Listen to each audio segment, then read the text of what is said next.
try to give you an overall of how the call of God on my life came about, and I'm sure that on everyone's life it's a little bit different. But to start out, I was born in a small town in South Florida, in the Everglades. So I grew up with the alligators and the snakes and hunting with my father. I was an only child that was born at their age of 40. So I was a daddy's girl. My father was a judge, but he was a hunter. And so I learned to hunt. He would take me to court and set me on his desk. Even when I was in my diapers, I was his little girl, and I went wherever he went. And so that's sort of how my life was, as long as I was at home with my mother and father. I had wonderful parents, both of them wonderful Christians. My mother was, she was a prayer warrior, and I am very aware of that I would not be where I am today without her and her prayers. So we need to really thank God when we've had wonderful parents that have raised us to know the Lord. So I've known the Lord since I was born. Now, you know, people say, well, when did you get saved? I think, I don't know. I've just always been saved. So my life has been very interesting.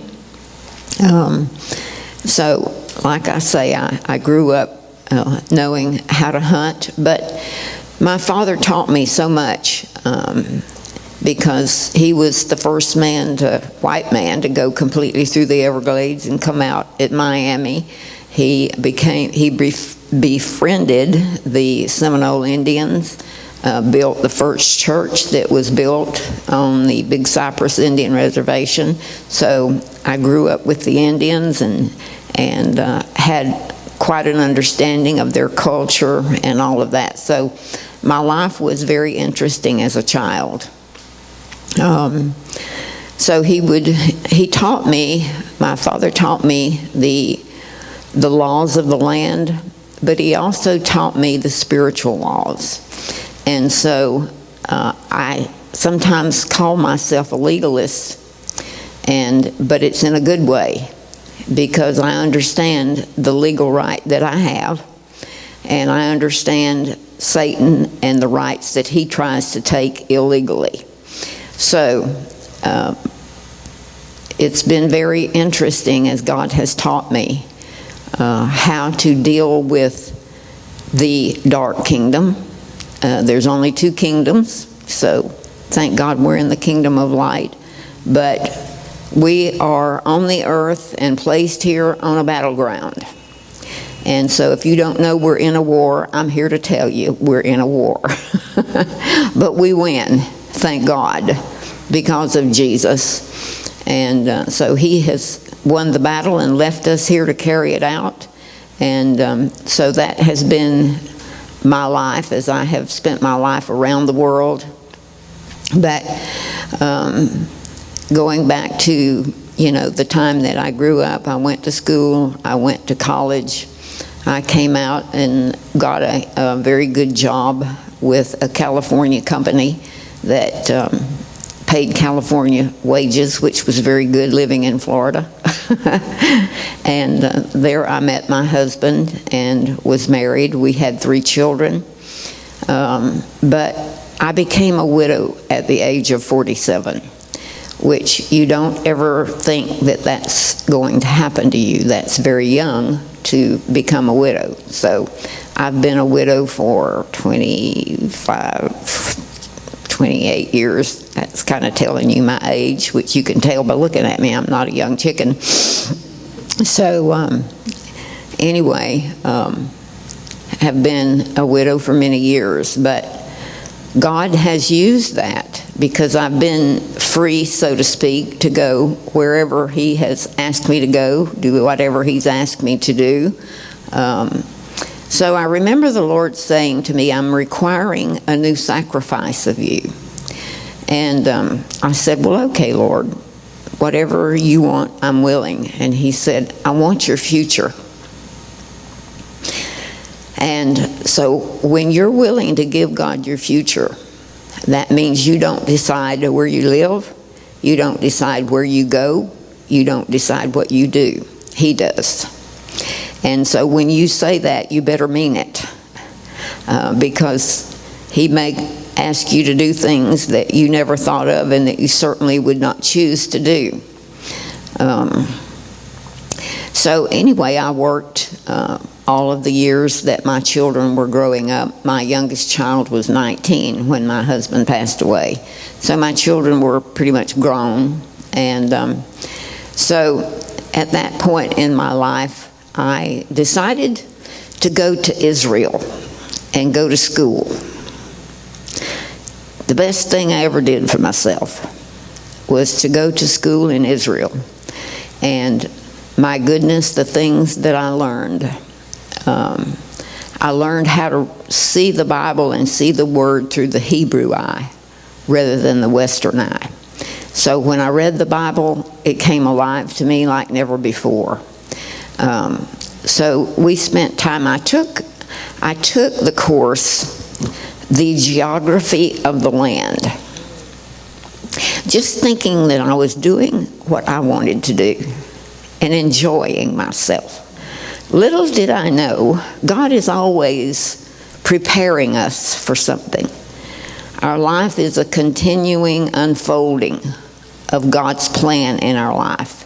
And so if we think we know the calling on our life, God is going to mess you up, and He's going to interfere with your life. And so when you think you've got it all planned out, get ready, because things are about to change. And so as I took this course of the geography of the land from biblical resources at the time, the man was he was a well-known ecumenical teacher, but he was also a world-renowned archaeologist.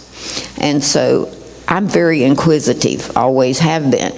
So it was so interesting to me to be under his teaching and let him teach me about the land.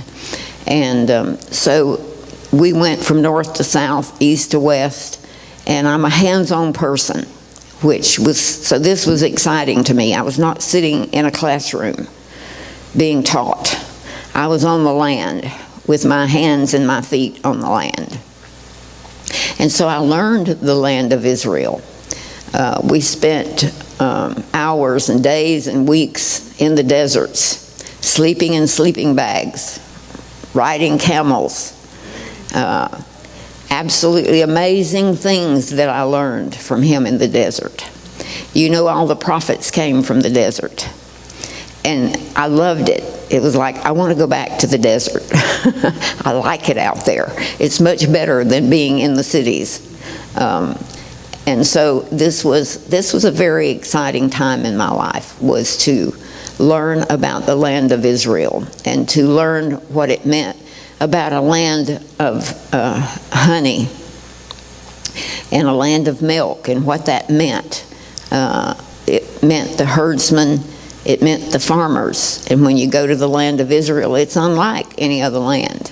It's unlike any other place you go. It goes from a very high mountain called Mount Hermon to the lowest place on the face of the earth. The only place that you can see jets fly below sea level. It's an amazing land. And so God was teaching me about the land, but little did I know what He was really preparing me for. Because from that time on, I've been to Israel 23 times. And from that time on, every time I went to the land of Israel, God would give me something to prophesy to the land. And I knew where to prophesy it, because I had taken the geography of the land. I knew where He was talking about. I knew where He wanted me to be. I knew what He wanted me to say. How many of you recognize that Ezekiel, when the people would not hear, he had to prophesy to the land? The Lord said, prophesy to the land and the hills and the valleys and the rivers. They will hear you and they will respond. Believe me, creation responds to the prophetic word. And so things like this have to be spoken into the atmosphere, and things begin to move. It creates things. It's a creative word, and we serve a creative God that's always creating. He's not through creating. He's always creating things. And so every time I would go, he would give me things to prophesy to the land, and to see things change, and to see things begin to move. It's a very exciting thing to do. Well, I'll go back to, I get excited when I start talking about Israel. My heart is there, and I'm ready to go again. But as I was raising my children, I worked. I always worked. I always had a job. I sold life insurance for years. I was the top salesman for the company every year that I worked for them, because I knew my product and I believed in what I did. Whatever you're called to do, you have to believe in what you're called to do, or you're doing the wrong thing. But I knew that if I could get anybody to listen to me, I could sell them a life insurance policy. And so I was very successful at that. And I enjoyed it. That's one of the things of my life that I really enjoy doing. And then I went into real estate, which I did for 17 years. I sold real estate, was successful at that. And of course I lived in an agricultural area, so it was farms and orange groves and that sort of thing. You know, it wasn't the dull thing of just selling houses. To me, that was just not interesting. I want to do something more interesting than that. But then after my husband passed away, and my time in Israel, I had all of my life attended a Baptist church. That was where my parents went, because in the little town where we were, you only had a couple of choices. And so, like I say, my mother was not an ordinary Baptist. And she would sit me down and she would say, now, we can't teach this over there at that Baptist church, but this is what the Bible says. And so she would teach me about healing. She would teach me about speaking in tongues and all of those things that... So anyway, it got me kicked out of the Baptist church, which was probably the best thing for me, because it sent me on a quest of 7 years of looking for a place where the Spirit of the Lord was alive and well. And so my friend Barbara, who actually lives beside me up here, we both wound up moving up here. We would drive for hours to go, you know, to hear the Spirit of the Lord speak in different places. And so we were in a place, and this pastor made an announcement. He said, well, on New Year's Eve, we're going to have a prophet here. And I looked at her and I said, we need to come, because I want to know what one looks like. I don't know what I was expecting, but that was my introduction to Bishop. He was, at that time, we called him Dr. Bill Hammond. And so from that point on, we were hooked. And so we would drive 10 hours from South Florida to here, because he had told us about the conferences that they had. And so we started coming, and I don't think we missed a conference. And so God began to, again, mess with my life and shift me. And so the lady that I just mentioned, Barbara, her husband owned a farm, and he had his own plane, but he crashed his plane and he had a closed head injury. So we wound up asking them to move in with us, because we had a huge home and she had lost everything. And so she lived there with my husband and I until he passed away for several years. And then the call came for her to move to Christian International. And she became the nanny, because at that time there were a lot of young prophets here who had families with children, and they needed someone to keep the children when they traveled. And so she became the nanny to all of the young children here. And so I'm saying, well, God, why have you left me here? I don't want to be here. I want to go up there too. Well, the Lord left me there for 2 years. And but God is always up to something. And so he planted in my backyard a young man who was fresh out of the assemblies of God and had me teaching.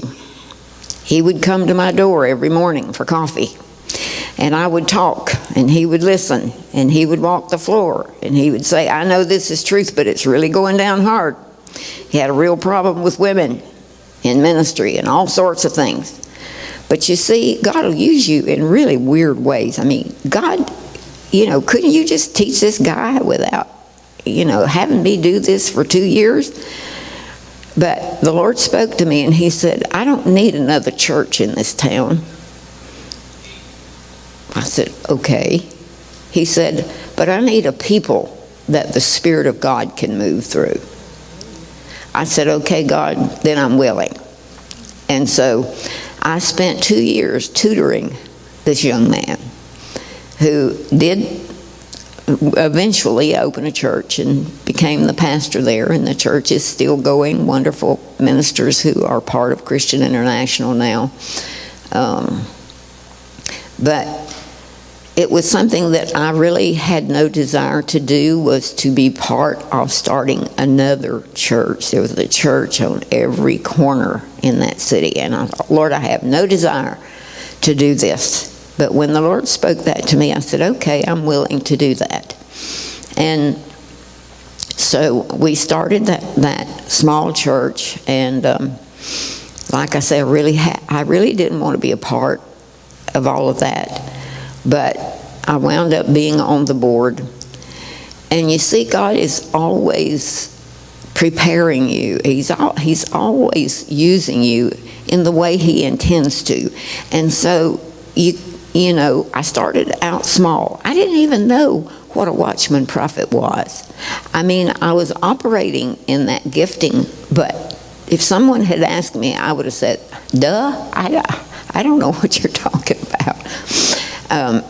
So being on the board and being the only woman, I was in a position to speak some things that the businessmen that were on the board did not want to hear. How many of you know watchman prophets are not real welcome? How many of you read the book of Ezekiel?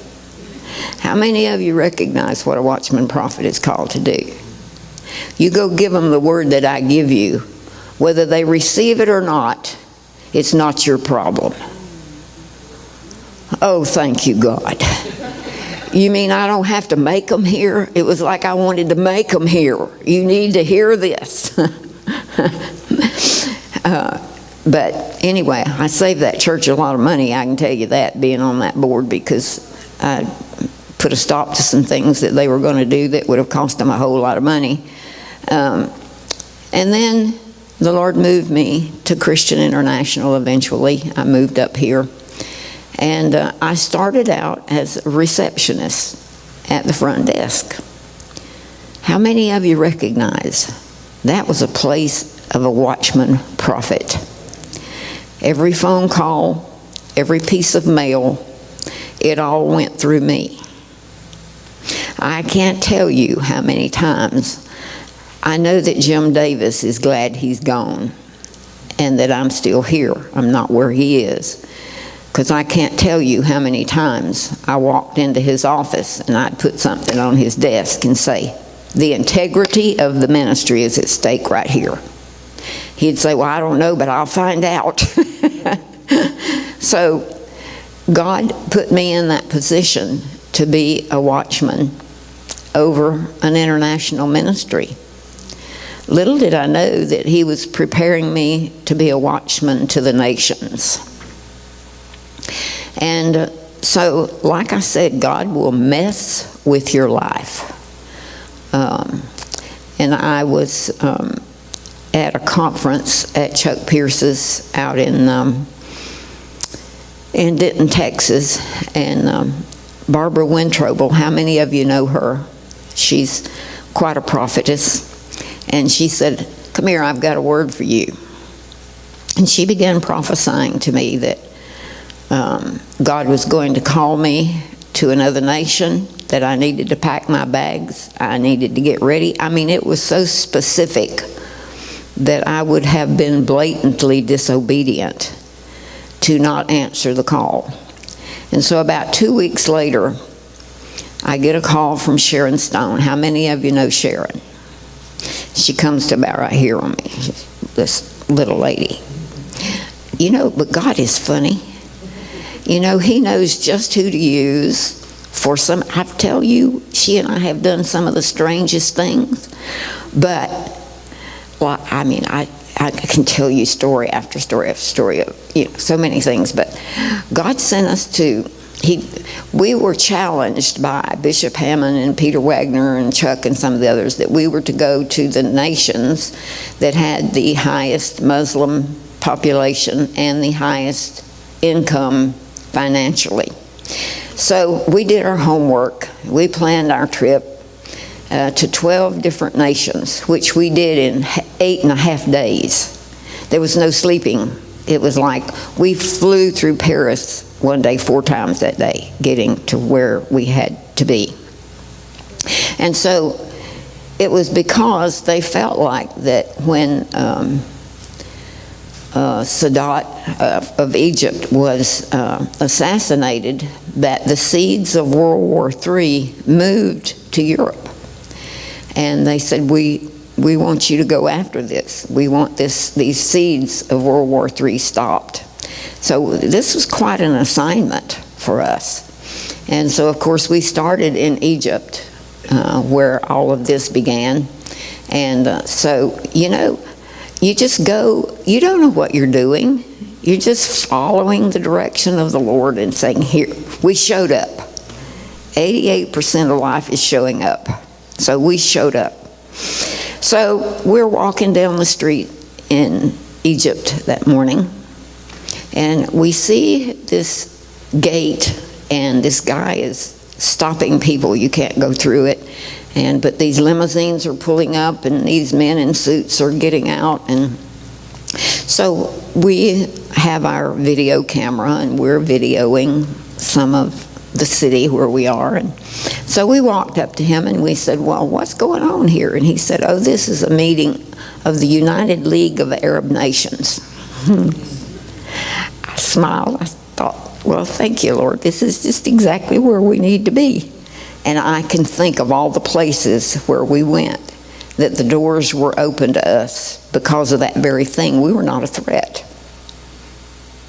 You get the drift? So you need not think that God's not going to use you just like you are, just where you are, and send you to a foreign land.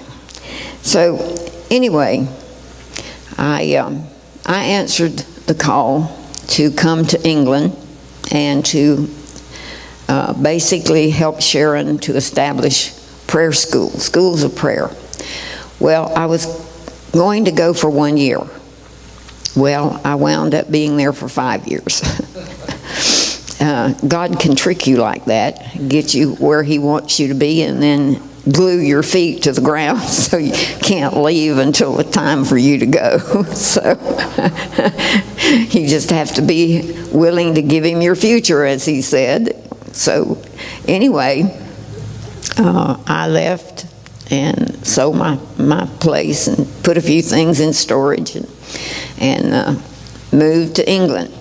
And so I had my own ministry, and I did a lot of ministry on my own all over Europe. It was a very exciting time. I can't even begin to tell you the doors that God opened for me. If God opens the door, no man can shut it. And so I look back at the time that I spent in Europe was absolutely, it amazes me, and I am awed at God and what he will do. Little did I know that, I knew that, you know, I was going into a war, because remember when we prayed for the 1040 window? How many of you remember praying for the 1040? Well, And then the Lord said to me, I want you to shift your focus to the 4070 window. And so at that time, I was writing a Watchman newsletter every month. And so that month I wrote on the 4070 window. And Peter Wagner happened to be here, and he picked up my newsletter. He said, this is going to be our next prayer focus. And so we shifted to the 4070. So I had written all about this whole area that I was going into. This is where all of the conquerors came from, all the empires, all of the wars, all started in this area. So I had a pretty good idea of the warfare that I was going to enter in. I had a little bit of an idea, but you will soon find out when you get there what you're really up against. And so I was up against, in England, major religious spirits. Don't talk to us about warfare. We don't want to know about war. Spiritual war, which I was always talking about spiritual war, and teaching them that, you know, if you don't stand up and begin to war against as a Watchman prophet, my word all over was, Islam is going to take you down. Church, if you don't wake up and you don't begin to take authority over this. Well, they've taken England. I mean, I have a friend there who is a chief police detective, and she said they've bought up whole cities that the police will not even go there. They're run by the imams, and they're run by Sharia law. Well, let me tell you something. God began to teach me, and I wound up writing a book, which don't let it scare you, because it's all about what's in the Word of God, called The System of the Beast. God took me on a ride, let me tell you. For the 5 years that I was there, he was teaching me this system of the beast. And I don't know when you take breaks around here, so you'll just have to, Joe, just tell me, stop. But anyway, to show you how God will lead someone when he has you on the trail of something.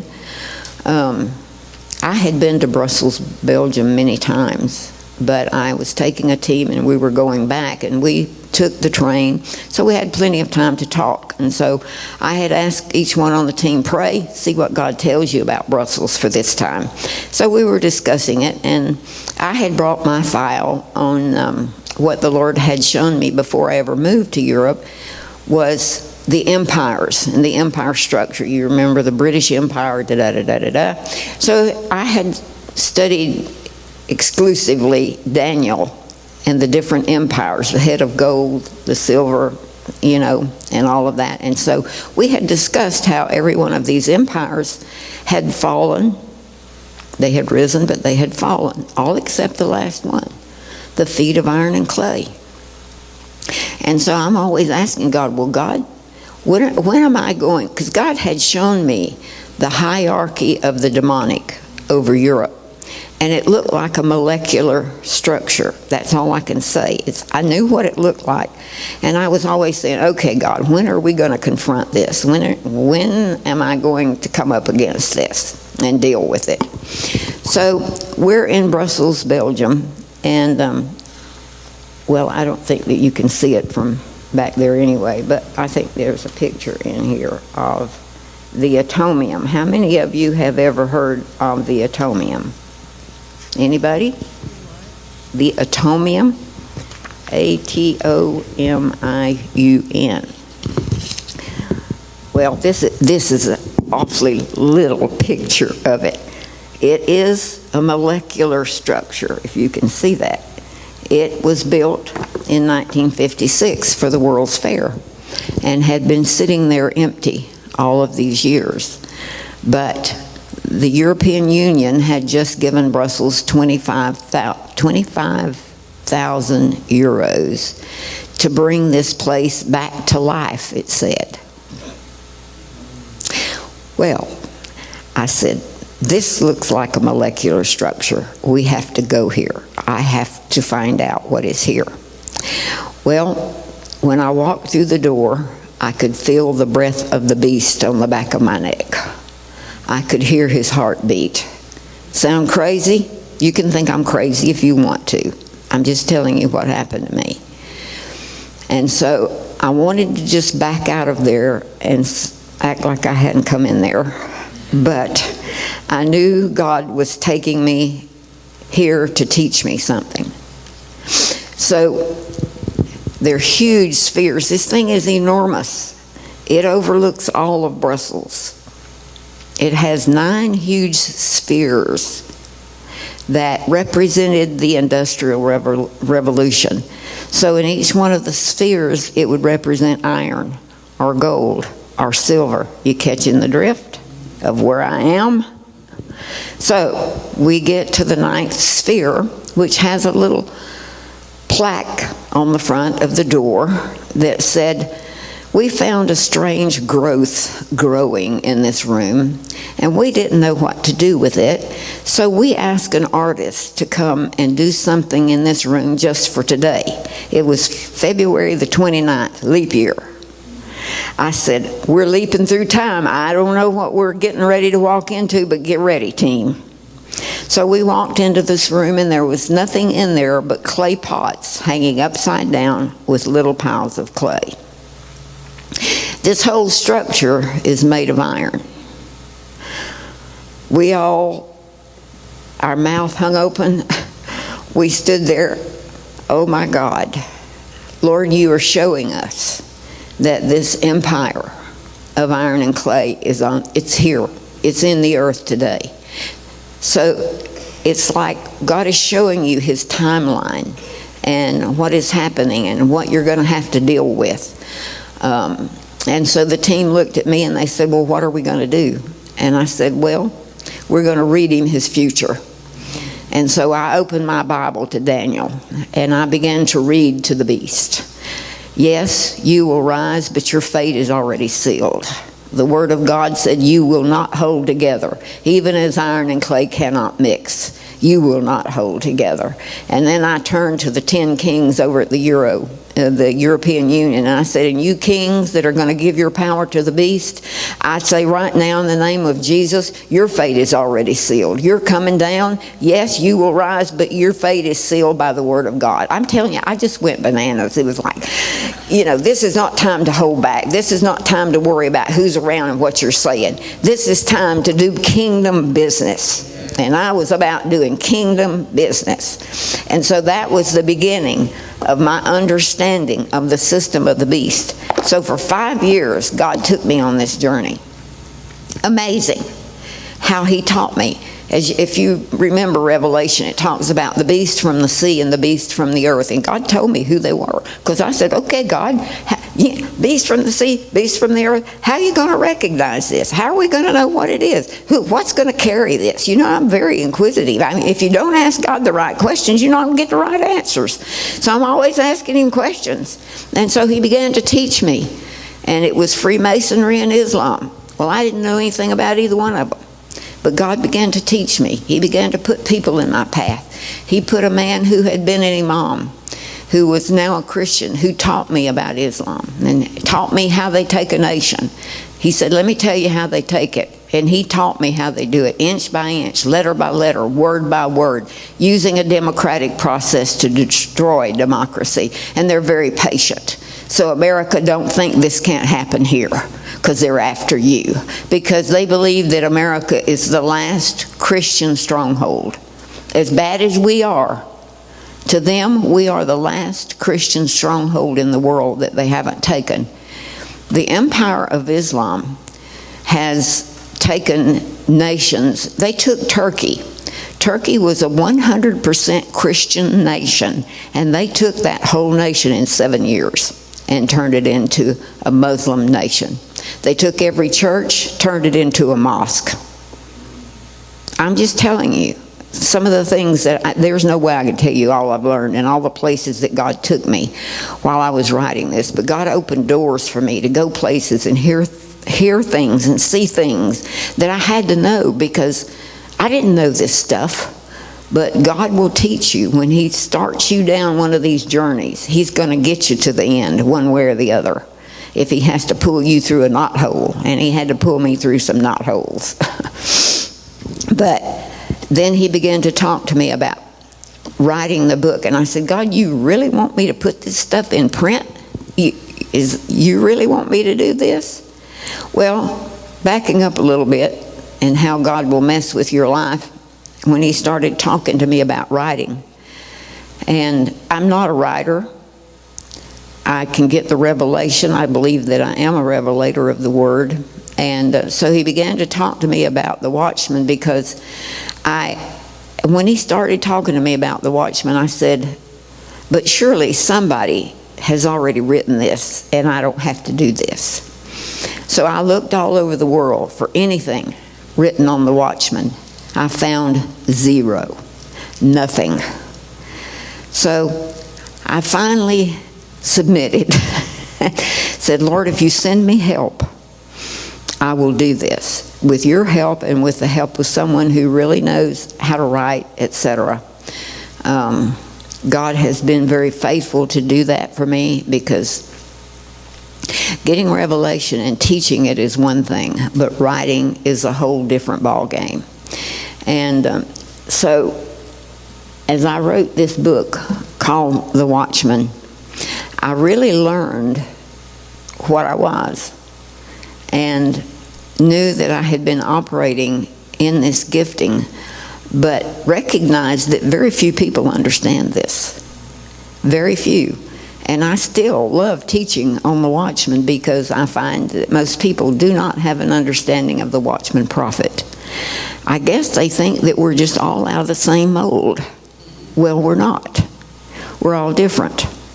And it was quite hard for me when I came to Christian International, and we had to learn how to prophesy and all of this. And I thought, I don't prophesy like all these other people do. There's something bad wrong with me. I don't know, but I must really have a bad judgmental spirit or something. Because what does the Watchman prophet do? They give warning. It's God's mercy that he gives us Watchman prophets, because it gives us an opportunity to change, to repent, or whatever. So like I said, most people, Watchman prophets, are not that welcome. They really don't want to hear what you have to say. And I've done that in many places and said, well, it's okay if you never ask me back. I have plenty of places to go. So I'm not here to please you. I'm here to please God. And so I've had to deliver some pretty awesome words in some of the nations where God would send me. But you see, God had me write this first, so that I knew what I was called to do and be, and had to be willing to say, okay, I'll do it. I don't want the blood on my hands, so let's go do it, God. So it's been amazing, but I'm just talking about how God will mess with your life and say, right in the middle of whatever you're doing, I need you to write a book. Well, okay, I'll do my best. But my books are sort of almost a story of my life, of things that have happened that have taught me. God is always in the process of teaching us how to handle his word, teaching us how to use his word against the enemy. And of course, I am a warrior. I look like an old gray-haired grandmother. As a matter of fact, I'm a great-grandmother. That means you're very old. But it's okay, because I'm still a warrior. And so inside here, there's a warrior. And so God has taught me a lot about warfare and how we overcome. So most of the books that I have written have been how God has taught me how to handle his word against the enemy, and how to turn it on the enemy's head and to overcome. And so back to writing this book, The System of the Beast. The Watchman was my first book. And so I had a very, very, very good editor who, without her, it would not have been a good book. But she tore that book apart. I said, that book is nothing like I wrote it. She said, no, and it shouldn't be. Okay. And she was very right. So anyway, it taught me that you need a very good editor to get it in the right position and placing and all of that. So, but that was not true with this book, because this System of the Beast was a journey that God was taking me on, and he was teaching me. And so if you read in Revelation what it says about, people will say, well, how do we pray about that? And I'll say, well, read Revelation. What does it say the beast from the earth is going to do? What does it say the beast from the sea is going to do? That tells you what he's going to do. You got your instruction book right there, so you know how to pray against these things. But anyway, this book is about a 5-year journey in my life that I spent in Europe, and that was quite an amazing time. So I can't. What time is it? 10? Is it 10 o'clock or after 10? It's what? 10:18. Do you take a break about now? Usually? You do? Okay. Well, let's take a break then right now. He told me there were 2 breaks in the morning for you. So I have this friend that says that your mind can only absorb what your seat can endure. So I don't want you to try to absorb more than your seat can endure this morning. So we'll take a break.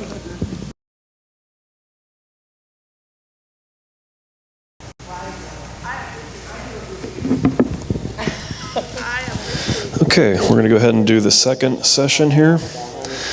Just wanted to say that what we're going to do is, if you end up getting a question, we're just going to hold the questions to the last part of her teaching, and then I'm going to have a separate mic because they are videotaping, and we want to get the audio on the videotape. So, just like I said, write down your question, sit on it, hold it for a while, and then at the very end, we'll make sure we pass the mic around, and you guys will be free to ask her, whatever is relevant. I know we have a lot of prayer warriors and intercessors in our group, so we'll just let you guys ask questions, and she'll share from her experience. And if she doesn't know the answer, like she said, then she'll just defer to the Lord. But in this little block, I've asked her to teach about, or share a bit about, like, pitfalls and mistakes, the timing of the Lord. I mean, she's sharing us some really powerful, key intercessory moments, things that God has sent her to do, prayer assignments, teamwork. But I wanted to kind of have her share a little bit of the background of some of the lessons learned, how when you receive from the Lord, how you operate in timing and strategy and wisdom. So, and then she'll obviously expand from there too. So, all right, Martha, whenever you're ready, you're welcome to come back up.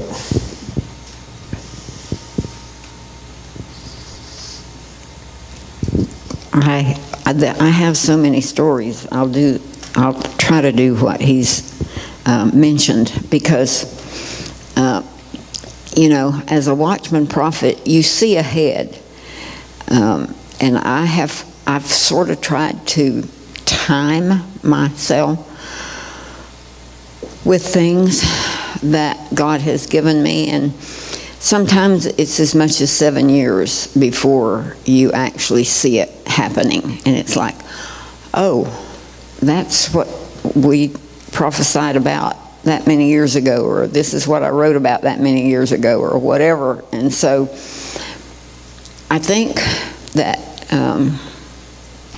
like I said, the watchman prophet is sort of a cat of a different color.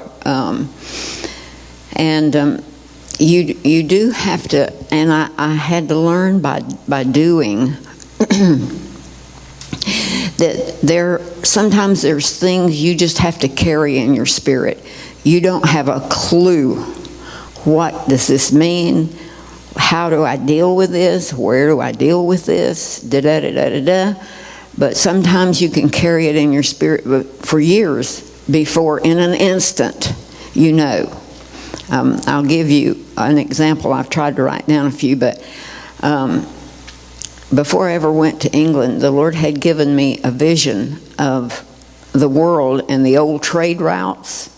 and the trade routes were just standing out like in neon lights. And so I'm looking at this, and God is speaking to me about trade routes and saying, you know, if my people don't understand trade routes and don't begin to develop the trade routes, then if you read in Ezekiel about trade, it talks, this one traded in this one traded in everything that pertained to life. And if you study it out, they were warring demons that were in charge of all the trade routes. And so he began to talk to me about how the demonic is in charge of the trade routes unless his people begin to understand this and begin to take charge over trade routes. Well, that was something I carried in my spirit for years. I absolutely did not know what to do with it other than pray. And not that prayer is not that important. Don't misunderstand that. But had been living in England for some time, and I had a precious lady that, well, we got introduced. She ran the Christian television station in Tallahassee, Florida, and had invited me to come and to do a program. And I did not want to be on TV.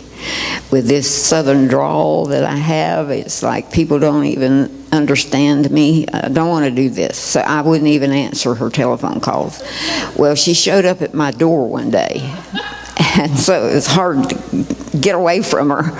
And so she's very persuasive. And so that's how we became friends. Well, I had been in England for maybe a year when God told her that she was to move to England and become my assistant. And so she was with me for about 3 years of the 5 that I was there as my assistant, and an amazing woman. But she and I had been all over the world. Help me not forget where I am, because I'm going to back up here for a second. How many of you are familiar with Chuck Pierce? And you know that he has Eagles of God teams that go with him all over the world. Well, I was on his very first Eagles of God team that he took. And we did a financial trip around the world to every financial high place in the world. And so I traveled with him for years. I did all of the Eagles of God trips with him and have learned a tremendous amount from the man. He is an amazing man of God. He's very different. As if you know him, you would recognize that. But I learned a lot from him, and just by being with him and seeing the things that he would do. And he's one of the most giving people that I know. I've seen him turn around and give every offering back into the nation that we were there. He would not leave with a penny. I mean, just things like that taught me that's why he is so blessed, is because he is such a giver. He'll give everything he's got away. And but flying with him was quite an experience, and I couldn't keep up with him now, so I'm thankful that I did it when I was younger. Because we'd get to the airport like 3 hours before we had to fly. It'd be 3:30 in the morning, and I'd say, why do we have to be here this early? And he'd say, you can learn a lot about a city by its airport. I said, I don't want to know that much about this city. I want to sleep some. And so anyway, flying with him was quite an experience, but learned a lot from him. And so that was another phase of my life, was doing that. But anyway, I don't know where I was going with that, but I'm going to go to Tallahassee, because the Lord spoke to me very clearly that Tallahassee was the high place of the nation. I said, God, do you mean that little city over there in Tallahassee, Florida, is the high place of the whole nation? He said, yeah, that's what I'm talking about. I went, oh my God. And here we are. We're right here. We are between Pensacola and St. Augustine, which are the oldest colonies in America. And Tallahassee became the high place. It's where they set up government, where they set up everything. And So I know what high places are, and every time I would go into Tallahassee, I would see a Phoenician priest sacrificing right where the Capitol sits. There's 7 hills around Tallahassee, and it sits on the highest hill. And I would say, well, God, this is Phoenician. Didn't Columbus discover America? You know, I'm trying to give God a history lesson, you know, while he's saying, no, just pay attention. And so sure enough, they found Phoenician coins at the coast there. So it is the high place of the whole nation. It is where Baal worship originated in America, was at Tallahassee, Florida. I don't know how many of you know John Benefiel, but he's quite a man. He has a prayer network in every state in America.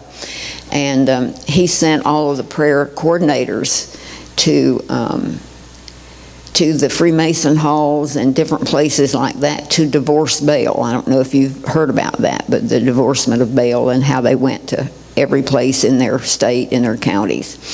And so he and this gal that I know from Iowa, they came, and I took them to Tallahassee up to the 22nd floor. We call it the Isaiah 22 floor, the door that God opens and the key of David and all that. So anyway, I'm telling them about Tallahassee and what all we've done there and what all God said. And they looked at each other and they said, we have been all over every state in America asking God, where is the root of Baal worship? This is it. I said, that's what I've been trying to tell y'all.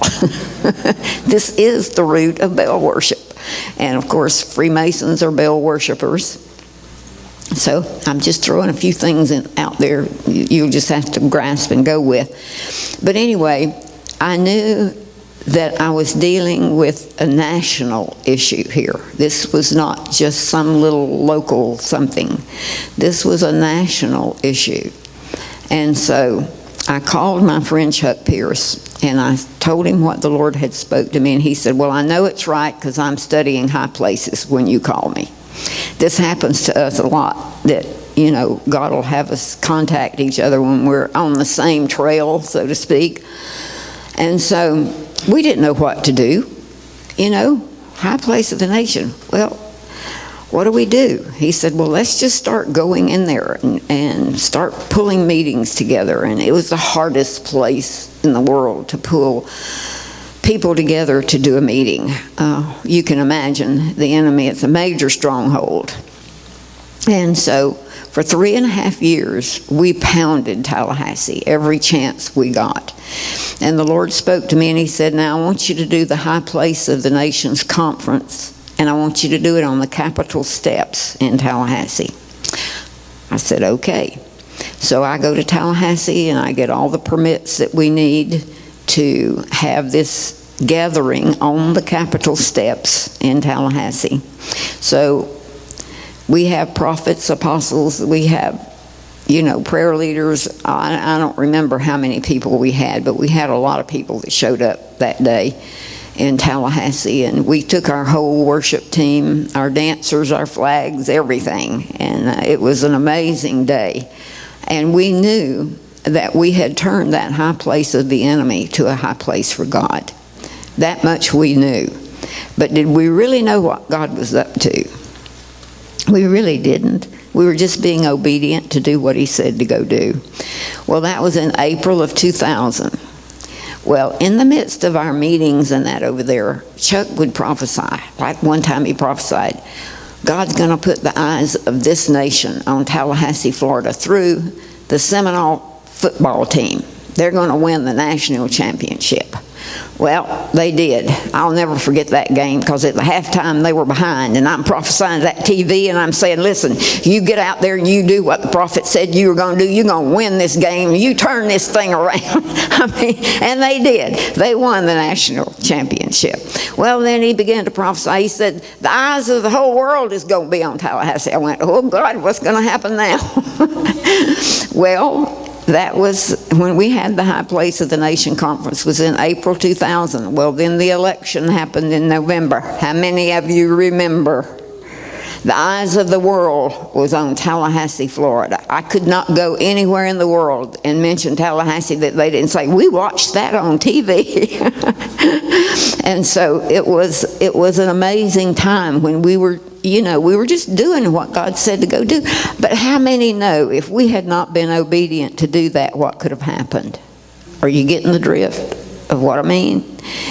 If we don't do what God tells us to do, He knows what's ahead, and we don't. So now, back to trade routes. My assistant and I were in London, which we never lived in London. I lived up in the north, almost in Scotland, for the first 2 years that I was in England. And then we moved to Coventry, which is in the Midlands. But we were in London, and she loved to take tours. And so she would talk me into everywhere we went. We need to take a tour. Okay, well, we'll take a tour of London. I thought, I've seen London, everything there is to see in London. But I'm going on this tour just to make her happy. Well, so we're taking this tour, and we're in Trafalgar Square. How many of you know about Trafalgar Square? If you don't know Trafalgar Square, you don't know London. Trafalgar Square is in the middle of London. It is a huge war memorial with 4 lions on each corner, which represents battles that they won. And just to give you a little history, the city of London is totally different than London. It is an incorporated city, and it is totally different from the rest of London. It is run by the Lord Mayor. Even the Queen herself has to ask permission to come through the gates into the city of London. It's quite an amazing place. London is an amazing place. So anyway, we're taking this tour, and we're in Trafalgar Square, and this guide says, he just makes this statement. He said, you see that little statue over there? It was kind of out of the way. It was a statue of, I think it was King George II on a horse. And he said, all distance in the world is measured from that statue. I went, wait a minute.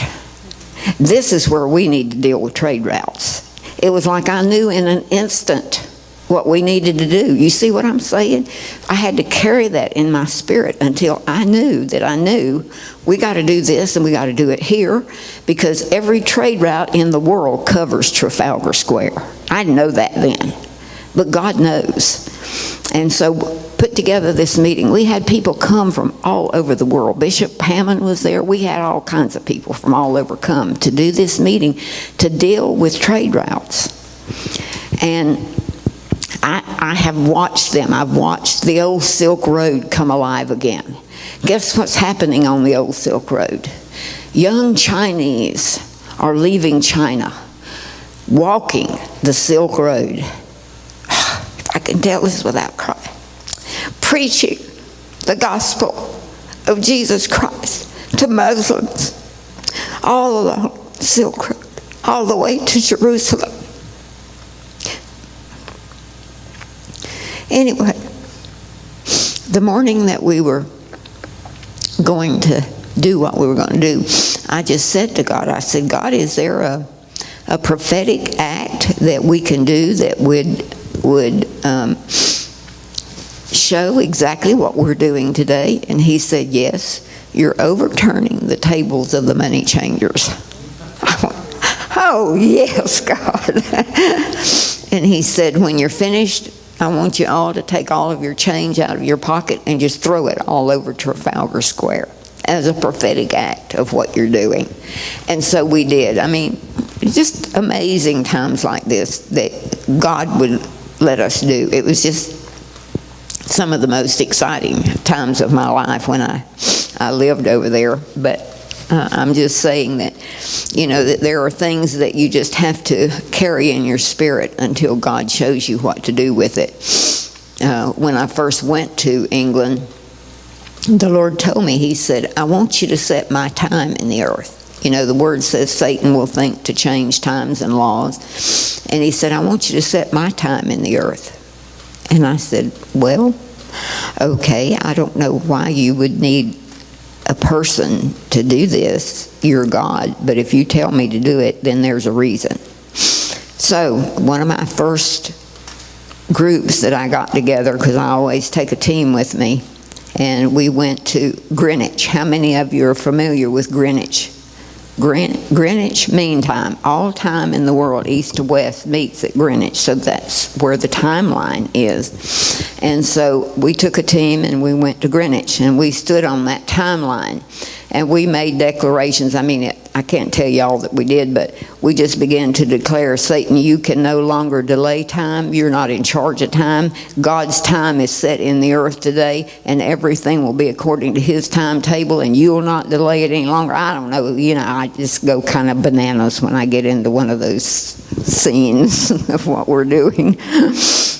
And so then he said, I want you to set my law in the earth. So I just carried that in my spirit. Had no idea. Okay. So I knew God well enough that when the time came, he would show me the who, what, when, where, why, and how.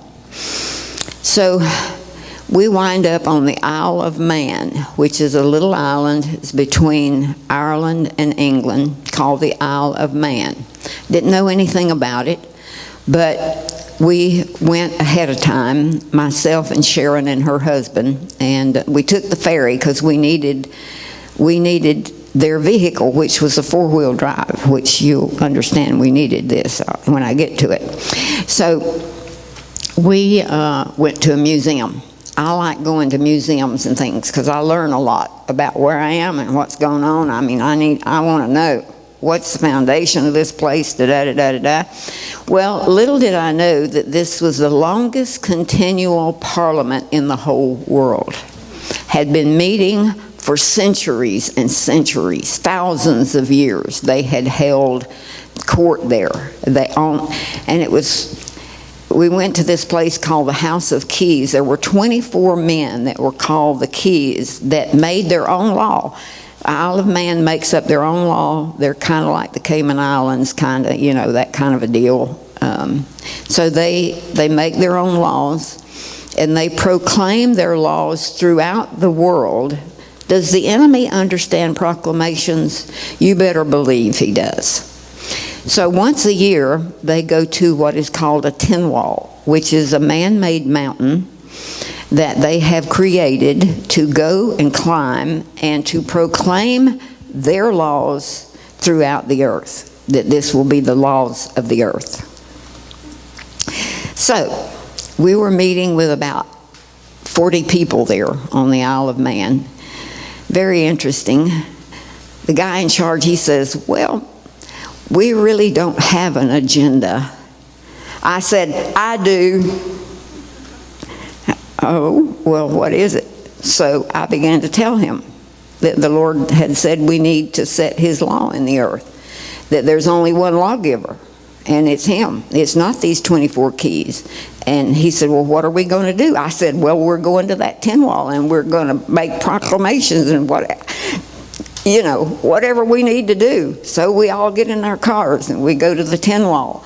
We get to the top of that mountain and we begin to make decrees like there's only one. I swear to you, honest, it rained, it hailed, it sleeted, it snowed, the wind blew like a hurricane. It almost blew us off of that mountain. I'm telling you, all the atmosphere, it goes crazy. It goes to war. Let me tell you, the atmosphere goes to war when you begin to make those kind of declarations and proclamations. Believe me, all of creation will go to war. And I said, don't you just love it? So we set God's law in the earth. So, I think of how many laws that the enemy has tried to perpetrate on us. And I just say, it's not going to work. It's not going to work. We set God's law in the earth. My DNA is still on that mountain, on the Isle of Man, where we made the declaration that God's law is the law of the earth. And you can't have it, and we're not going to have it. I believe that. When God tells me to do something and I go do it, I believe it's done. You have to believe God said it, he's going to do it, he's going to follow it, he's going to carry it out. So these are just, some of the things that we've had to do, but we had to do it in God's directive, He had to tell us the who, what, when, where, why, and how. And so there's things that you carry in your spirit until God lets you know what to do with it, how to do it, who you need as your partner or whatever. There are things that I have done on my own, but most of the time I have a team. And I believe in team ministry, and I believe in having those that know how to go to war with me. So you can have dinner with whoever you want to, but when you go to war, you need to know who you're going to war with. And so my teams were always hand-picked. They were people that I had trained, that I knew, that knew what they were doing. And we didn't believe in backlash. We didn't accept anything from the enemy. We're there to overcome him. He's not there to overcome us. And so we just took authority, and that was it. That was the end of that little discussion. So anyway, the prayer schools that we developed 6 prayer schools in 6 different nations while I was there. And we had one in Scotland, we had one in Wales, we had England, we had Brussels. I can't even remember where all we had prayer schools. But there were some very interesting things that would happen. The one in Wales where we developed the prayer school was in the very worst area of the city. It was terrible. It was where all the gangs hung out. So it was not a nice part of the city, but that's where we wound up establishing a prayer school. And so we would meet once a month. We would go to each one of these prayer schools, Sharon and I. And so when we were in Wales, the gangs would yell through the windows and do everything that they could to try to interrupt our meetings. And so one night it was unusually nice weather for Wales, and so we left the back door open. And so these gangs started coming in the back door, and the people started trying to get them to go out, and we said, no, let them come in. Come on in. And so we began prophesying over these kids. And the very first one was the little runt of the, every gang has a little runt. Well, he was first.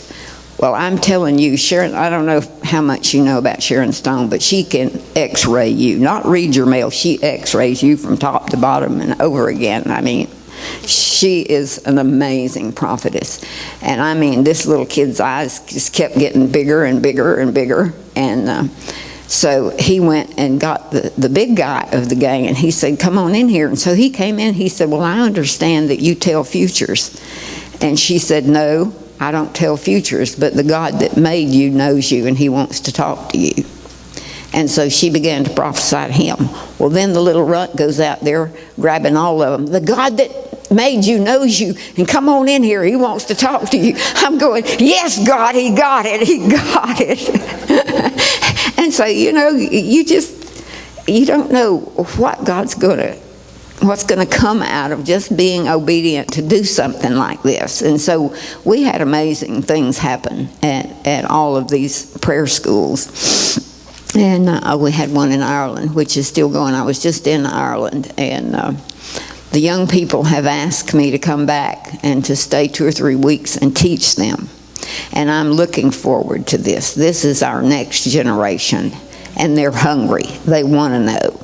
And so I'm excited about going back to Ireland and teaching the youth there. So anyway, these are just some of the exciting things. I mean, I could just go on and on with. I didn't finish my story about the Isle of Man. After we did that, we split up and went to different places on the Isle of Man to pray. Well, me and Sharon and her husband, we took the old tin walls where they would go and proclaim their words. Like I said, they've been doing this for centuries. So we somehow got a hold of a map that showed us where all these old tin walls were on the Isle of Man. And so we went to all of them and made our proclamations and declarations and so forth. But when we got to the oldest one, We had to have a 4-wheel drive to get to this place and get up on top of this mountain. This is an experience that I've never had before or since. When I went to put my feet out of the Jeep onto the ground rose up to meet my feet. It's like we've been here a long time and you are not casting us out of here. Well, none of us said a word to each other. We just ran in different directions, just screaming in tongues. We prayed in tongues all over that mountain before we ever addressed anything, because the demons addressed us first. And it was like, oh no, we are not leaving you here. You are not having this.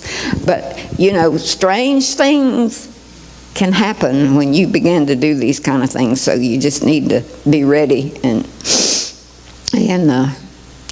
like I tell everybody that goes with me, if you've got any fear, please stay home.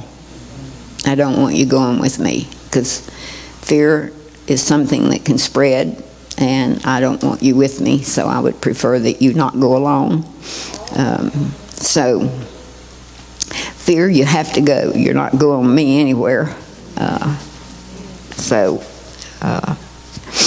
Anyway, as we began to go into the different nations in Europe, it was very interesting, all of the places that God would take me. And he was teaching me, as I talked about, the system of the beast, but he was also teaching me how to use his word in warfare. And I wrote this book, Strategic Principles of Prayer and Intercession, Rules of Engagement. This takes the scripture, Psalm 149, with the high praises of God in our mouth and the two-edged sword in our hand. We can bind their kings with chains and their nobles with fetters of iron. We can execute the judgments written. This honor have all the saints. I would teach and I would say, how many of you know, if you can execute judgments that are written, how many of you know the judgments that are written? I never had one person hold up their hand. I said, God, we're in a mess. He said, yeah. He said, write the book. I went, now I'm in a mess. So anyway, this book is a product that comes from God teaching me how to execute the judgments written. And how we gained victory so many times by doing that very thing. Taking the Word of God. I mean, I've got thousands of documents. I keep them all on thumb drives, because it's like this represents a lifetime of God teaching. So I've done documents on so many things. And so not too long ago, I don't know, maybe a couple years ago, as we began to see our nation seemingly going the wrong direction and so forth, the Lord began to talk to me about executing judgment on the plans of evil men. And so I began to go through the scriptures from Genesis to Revelation. And when I study, I go from Genesis to Revelation and back again. And I began to pull out all of the scriptures that we could execute judgment against the plans of evil men. And so this is how God teaches me, is how to take his word and to use it and turn it on the head of the enemy, that he does not get the greater part of anything.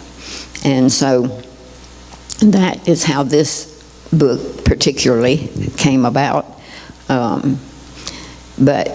my life seems to have gone in those kinds of directions. That is, as I come into these different situations where I have to look to the Lord to know what to do. Lord, what is your strategy here? What do we need to do in this specific, like setting his time and law, and I could go on and on with all the things and the places that he's allowed us to go and do. And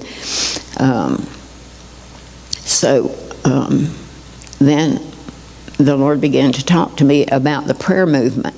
That I've been a part of the prayer movement here in America well, ever since I began to run with Chuck Pierce, which has been many years ago, and he began to talk to me about how the prayer movement needed to shift, that we could no longer just pray the same old prayers that we'd been praying. And he said, you need to begin to shift and begin to make decrees and declarations and proclamations. And he said, I want you to write the book. So that is how this book came about, decrees, proclamations, and declarations, and the difference in them and how we use them. Because I've heard people say, I decree this and I decree that, and I'm thinking, that's not a decree. That is a proclamation. Satan is a legalist, and he knows what he has to pay attention to. And when I speak, I want him to pay attention. Listen up, devil. I got something to tell you, and you have to abide by it. So I want to know how to do these kind of things so that I know I'm making headway against the enemy and for the kingdom of God. So that's how I wind up writing these kind of things. Well, Sharon and I, we wound up, you remember when Chuck and Dutch did all 50 states here in America? Well, the Lord began to talk to us about doing all 39 counties in England, which was an amazing task that took us, 8 or 9 months to finish. But to do 39 counties, that meant we never slept, we never stopped. We would go into each county, and I would lead prayer teams in the morning, and we would go to Freemason halls, and we would go to war memorials. Oh, let me tell you. War memorials, there are bloodthirsty demons that are attached to memorials. People think memorials are just a piece of stone. Let me tell you, they are not. They are put in that ground for a reason. And most of them are built by the Freemasons, especially in England. There's one on every corner. There is a war memorial on every corner. And they're crying out for blood. And the only way to silence them is with the blood of Jesus. That they're crying for a blood sacrifice, either through abortion, through war, it doesn't matter. So God taught me about, well, when I wrote the deck structure, I did a whole chapter on monuments, megaliths, and all of that, because they're not just there for no reason. They're in the earth for a purpose, and it's not good. So anyway, we did all 39 counties, and I would lead prayer teams in the morning, and then we would have a meeting at night with people from that whole county, and Sharon would bring a word of the Lord. And then it was amazing how we worked together, because being a Watchman prophet, I would see things, but her being an apostle and a prophet, I would give it to her, and she would know exactly how to deliver it. So it was amazing how we worked together. And I'll never forget, we were in one of their old dead cathedrals that they have all over England, that the Spirit of God hadn't been there in forever, I don't think. But the Lord began to talk to me about the time of Reformation is at hand. And it almost made me afraid when I heard that, and so I began to talk to the Lord sort of under my breath and say, but God, the last Reformation cost millions of lives. How can we do this without it costing millions of lives? And he said, there's only one way. If you love one another as I have loved you, is the only way you'll make it through this next Reformation. And you know, Bishop is talking about the third and final Reformation. Well, that night, I decreed that the Reformation was at hand, and it was an amazing decree. I mean, I have it copied because it was like the Lord just took over and just began to speak through me, and making that declaration into the atmosphere that night started, I believe, the third Reformation. And so there were things, you know, like that would happen with us on this time of doing all 39 counties. It was a time of sheer exhaustion for us, but God just gave us the strength that we needed to stay on the move, and we'd get to bed at 2:30 in the morning, and then we'd have to get up and move the next morning to go to the next county so that I could lead the prayer teams and she could get ready for the evening meeting. And so I have a friend that's from here, and she came over to spend the last week with me because I knew I was coming home. When we finished the last county, I was moving back home, and I was ready. But God had given me the grace to be there while I was there. But the first one to tell me was Chuck Pierce. He was there. We were in London doing a meeting, and he looked at me and he said, "It's time for you to come home." I went, "Yes, sir. As soon as we finish the last county, I'm on the next plane." So then Bishop Hammond came and he said, "It's time for you to come home." I said, "Yes, sir. When I finish the last county, I'm on the next plane." And then it was somebody else said, "It's time for you to come home." I thought, I got it, God. But I've got to finish this tour that we're on. I have committed to do this. We have to do this. So we on the day that we finished, we had dealt with, I need to back up here. Have I got time to tell this story? I think I do. My daughter lived in London, and she administered a Bible college in London. So I had gone over there and spent a month with her, like over Christmas and New Year's when the students weren't there, and I could stay at the place with her.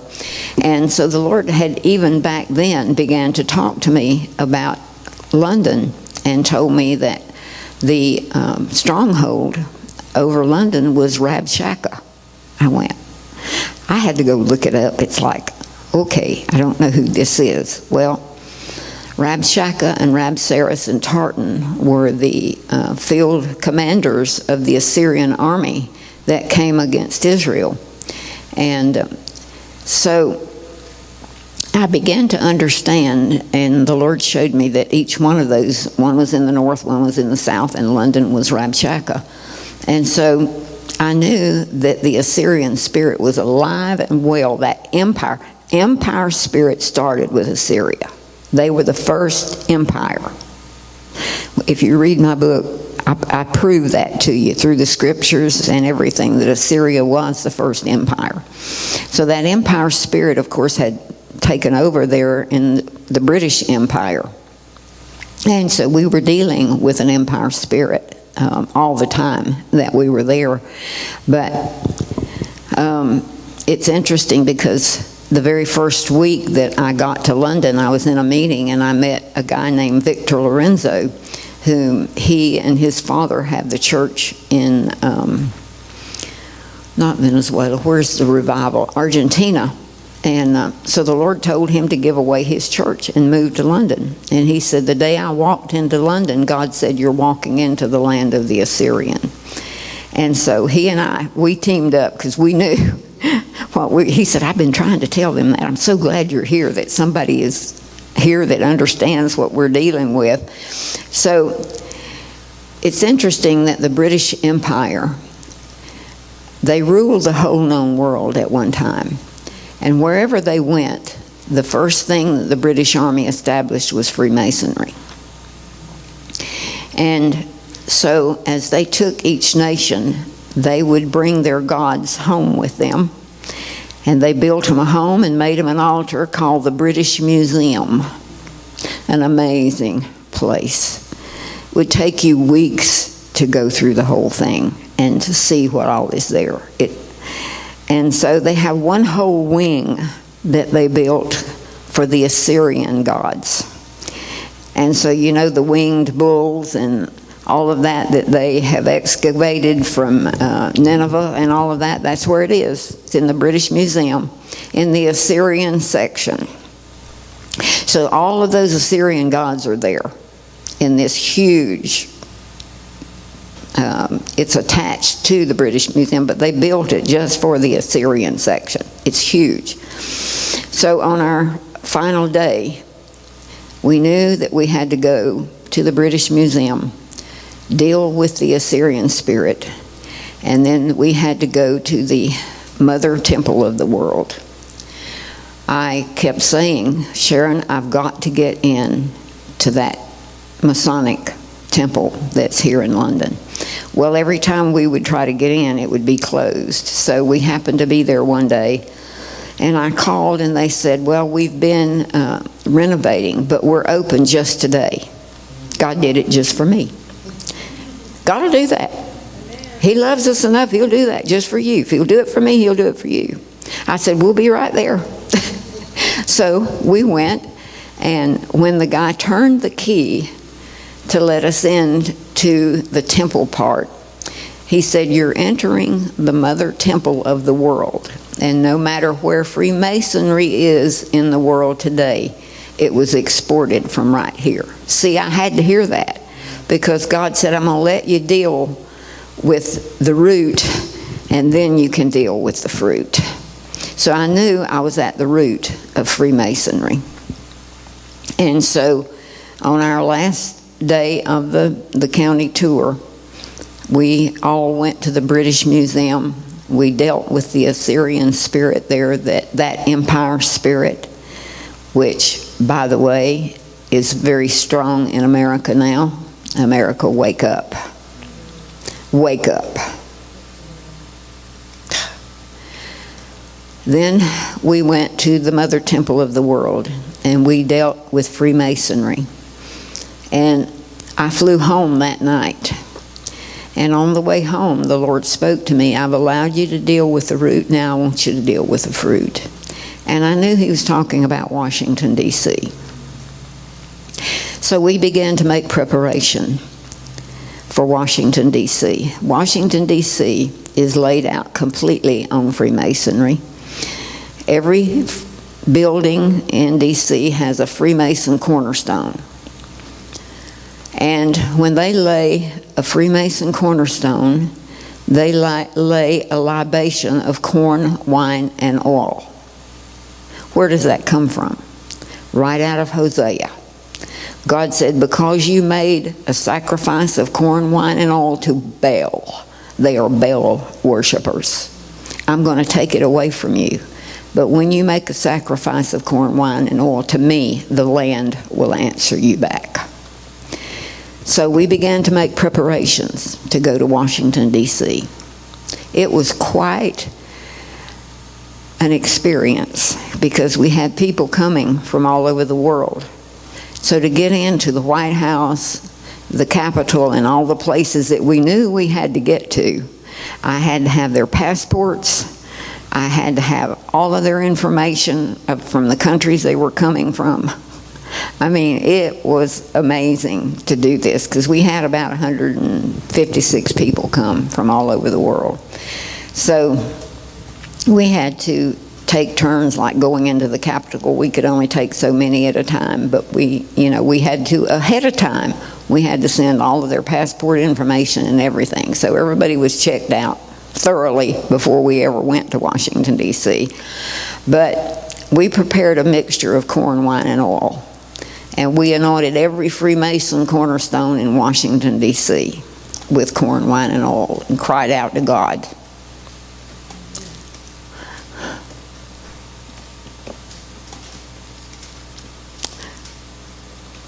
For the land. He said, if my people that are called by me, he'll do what? He'll heal. I'm still believing that. God has not given up on America. He has a purpose. And I remind him all the time, okay, God, remember what we did. And I'm waiting. I'm listening for the land and how they're going to answer. Turn the land toward you, Lord, and away from Baal, so that you can bless this land and you can heal it. These were not little things to do, let me tell you. It took major planning. It took major work to do all this. But it was worth every minute. It was worth every penny that it cost. I had to rent the Methodist building, which is right next to the Supreme Court building, for us all to meet in before we went out in teams. We met together. God brought together musicians from around the world that led us in praise and worship as though they had worked together for years. Worked like a well-oiled machine, unbelievably so. Only God can do that. But He did it. And we completed that assignment. And I'm always waiting on what's the next thing on your agenda, God. Because Jesus is held, as you know, in the heavens till all things spoken by the holy prophets since the world began are restored, they're accomplished. And I'm saying, God, I want to pray prayers that'll bring Jesus back. I'm not messing around, I'm not playing games. I'm here to do kingdom business. What's the next thing that I can do to accomplish that? Are you asking Him that? God, what can I do next? What is the next thing on your agenda that needs to be accomplished so that Jesus can come? I don't know about you, but I'm hungry to see Him come. Are you hungry enough to see the Lord return to do whatever He asks you to do? I pray that you are, because He will surprise you at what He'll ask you to do.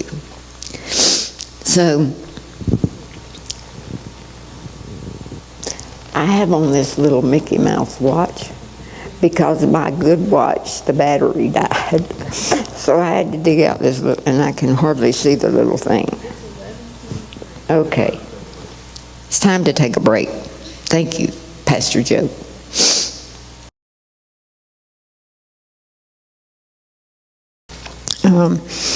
So anyway, like I said, my books are kind of a story of my life.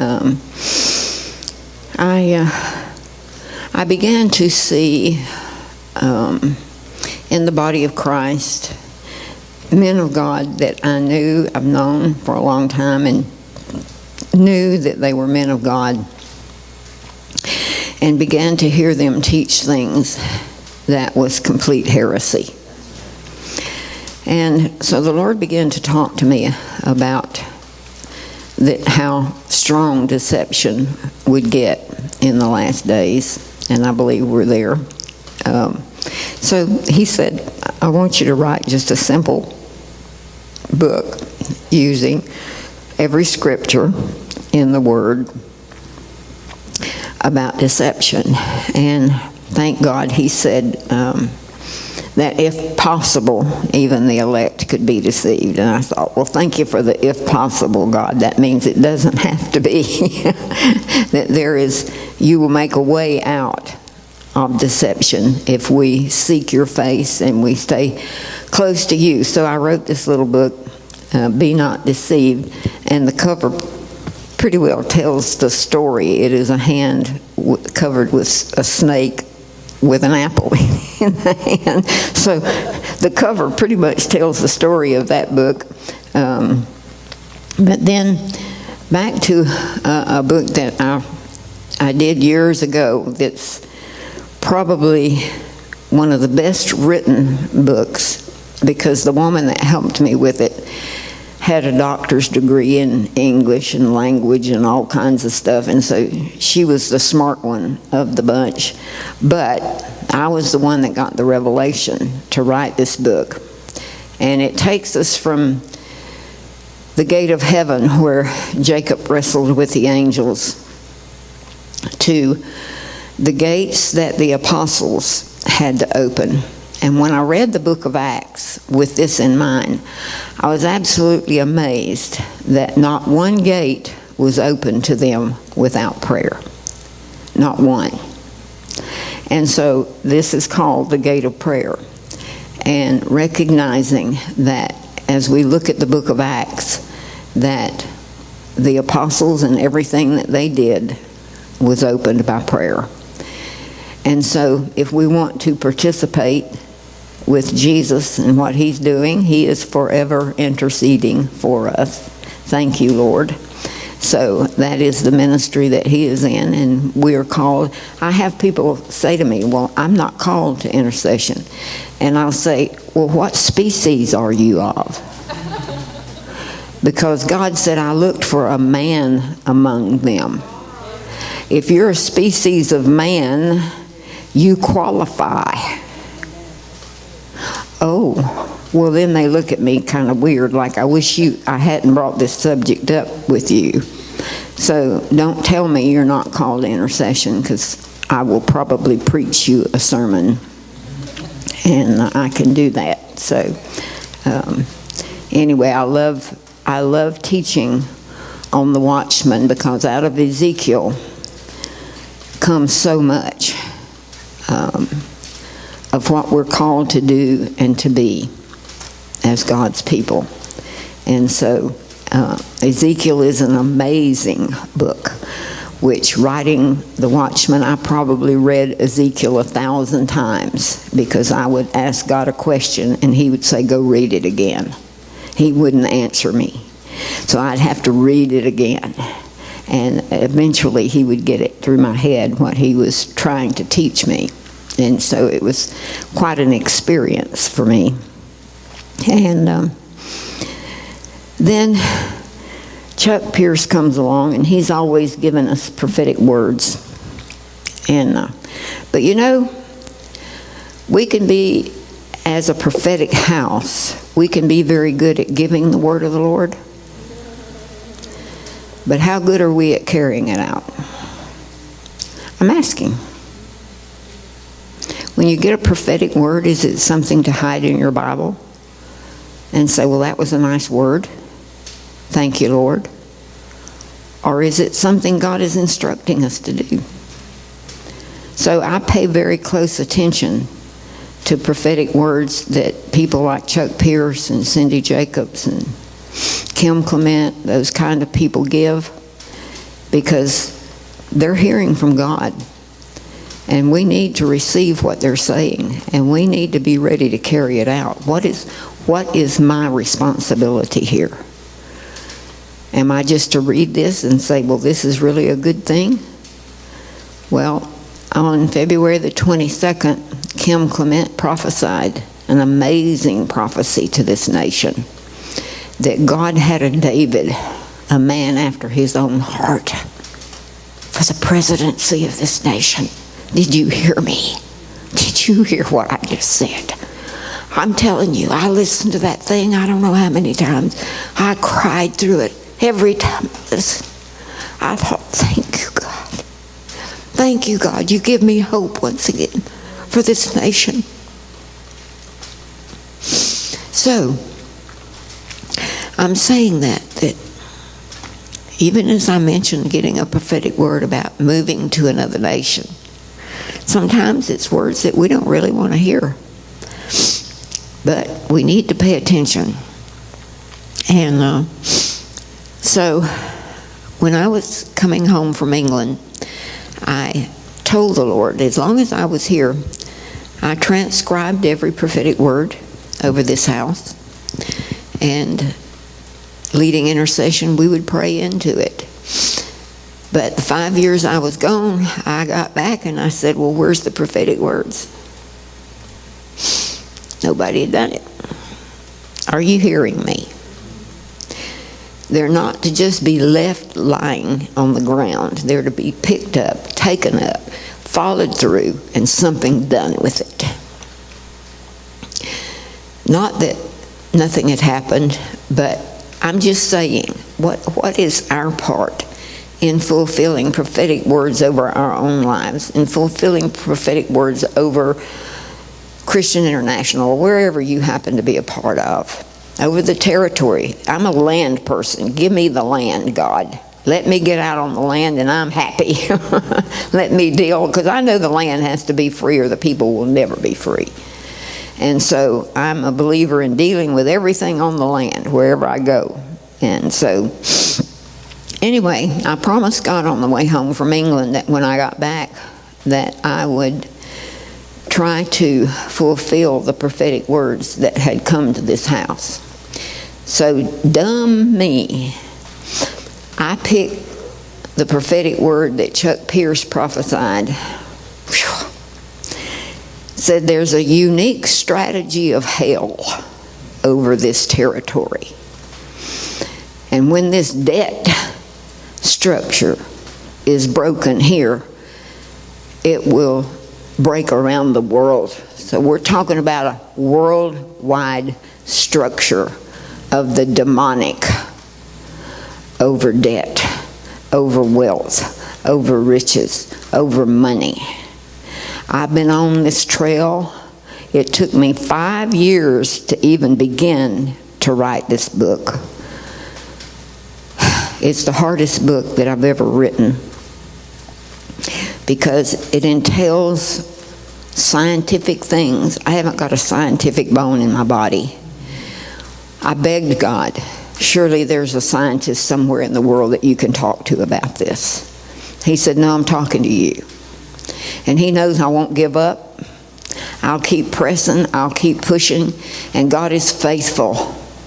I'm telling you, I got books in the mail. I have no idea where they came from. But I knew God sent them to me. Something you need to read, something in here you need to know. He would open doors for me to go places because there was something I needed to hear, something I needed to see. He is faithful to help you complete what he asks you to do. And so out of taking this on came this book, The Debt Structure. And I totally believe that it is time to see the enemy have to loose the wealth. You know, in the Word of God, God talks to the king of Tyre and the king of Egypt as though they were Satan himself. He said, you walked among the stones of fire, and every precious stone was your covering. You know, he's not talking to an earthly king. He's talking to those kings that have allowed Satan to totally control them, completely inhabit them. And so it's time for us to strip him of those precious stones, of everything in the earth that belongs to God. And so then I get 3 prophetic words about it's time for me to run the nations again. And I'm saying, God, I'm ready to do that. Even though I've had 2 knees replaced, I've had rotator cuff surgery, I've had all kinds of stuff because I wore my body out. But I said, God, I'm ready, and I'll go. And if you heal me, good. If you don't, I'll deal with the pain. That's the way that I answer him. I'm ready to do it. Whatever it takes to fulfill it. I want to fulfill your word over my life. And in the midst of those words, one came that said, you will start a prayer movement for wealth creation. I went, whoa. Wait, God. This is so far above anything I can even imagine. Help, Lord. And so I'm in the process of letting God teach me how to do this and recognizing what it's going to take for us to have that kind of faith that we can be wealth creators. He's a creating God, and he wants to speak to us in those kind of terms. In Isaiah, it says, haven't you seen it? Haven't you heard it? Won't you declare it? These are things created now, not from the beginning. There are things God wants to create now through you and I, to give us a vision, to give us a dream, to speak to us. The kingdom of God is all about hearing and seeing. Jesus didn't do anything that he didn't hear what his Father was saying, that he didn't see what he was doing. And God's wanting to do that with us. These are things created now, not from the beginning. Are you catching what God's saying there? That God is wanting to create things through you that will bring wealth into the kingdom of God. I'm telling you, people are not going to listen to people that are poor and downtrodden. They will listen to you if you're wealthy. So, who owns it all? God does. The earth and everything that's in it, the world and they that dwell therein. It all belongs to God. And God is about the business of teaching us how to go after the souls. I'll never forget, he said to me one time, Jesus is my name and souls is my game, and don't ever forget it. I said, yes, sir.